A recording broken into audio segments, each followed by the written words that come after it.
रविवार को राज्य पुलिस में कांस्टेबल के भर्ती के लिए लिखित परीक्षा दुर्गापुर शहर के विभिन्न स्थान पर चल रही है। पश्चिम बर्धमान के दुर्गापुर के अलग अलग कॉलेजों में भी परीक्षा की सीटें अलॉट कर दी गई है। सरकारी कॉलेजों और महिला कॉलेजों में अलग अलग जगहों से कैंडिडेट परीक्षा में शामिल हुए हैं। आसनसोल दुर्गापुर पुलिस कमिश्नरेट की तरफ से जरूरी जहां जहां परीक्षा हो रही है वहां पर कड़ी सुरक्षा की व्यवस्था की गई है। परीक्षा दोपहर 12 बजे शुरू हुई। इस परीक्षा के जरिए 11,000 से ज्यादा खाली जगहों पर भर्ती की जाएगी। इस बार आम कैंडिडेट के साथ साथ सिविक वॉलेंटियर, विलेज पुलिस वगैरह को भी कांस्टेबल भर्ती परीक्षा में शामिल होने का मौका मिला है। मालूम हो कि इस बार आम कैंडिडेट के साथ साथ सिविक वॉलेंटियर, विलेज पुलिस वगैरह को भी कांस्टेबल भर्ती परीक्षा में शामिल होने का मौका मिला है। 1 घंटे की परीक्षा MCQ क्वेश्चन पेपर में हो रही है।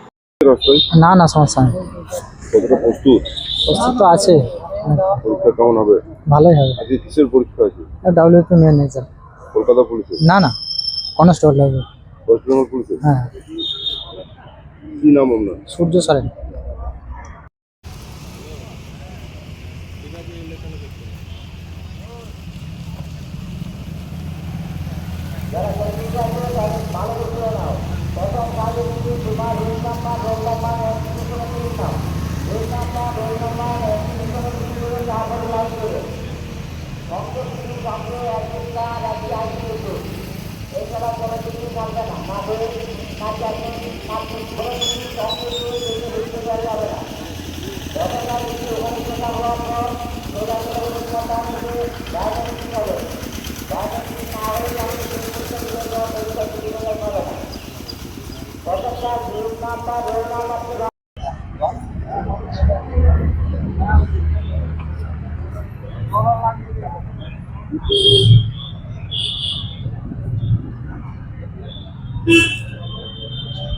दुर्गापुर से निमाई दास की रिपोर्ट, PBTV न्यूज़।